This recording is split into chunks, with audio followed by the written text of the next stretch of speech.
Being here today for the Northern Australian Climate Program is very worthwhile for the transport industry, carting cattle, to see what the pastoralists are up against, what we're up against, how the weather affects it, good or bad. Because if it's bad, there's usually weight restrictions on roads, more time, less loading, more money for the pastoralists. So yeah, everyone's on the same page.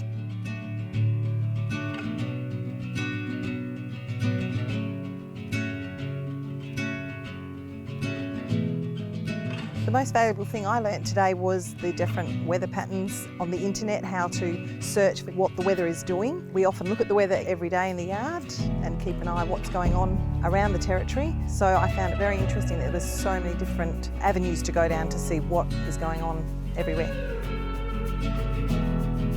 The information that we've received today from the workshop can be put in practice for us. Forecasting rainfall and those sort of things are going to be absolutely fantastic. Having those tools that we learn about today, I think gives everyone a good knowledge on sort of forecasting the rainfall and what could be coming in the coming months, whether it be for, for the cattle industry, for fodder, or for us.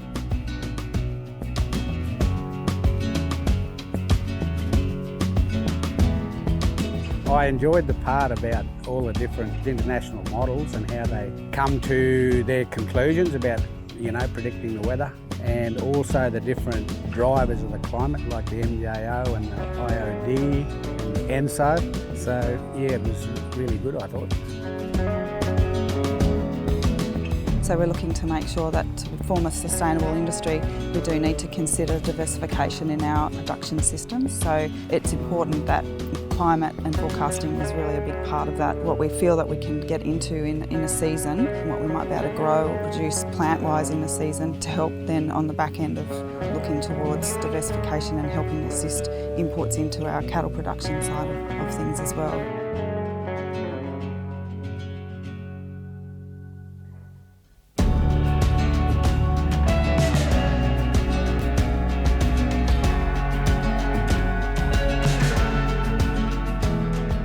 I found the workshop today very informative, and it's actually good to be made aware of all these access to these online websites that we can use to help us predict what the weather's going to do for that particular year. In turn, that actually helps us with being able to come up with our yearly timetable of what we're going to do, when we're going to start to burn, when we're going to stop spraying weeds and things like that. So it'd be good to be able to have contacts then to get one-on-one or more follow-up help if we need to. If we have any questions, we now know who we can talk to and who we can call, and it'll be great.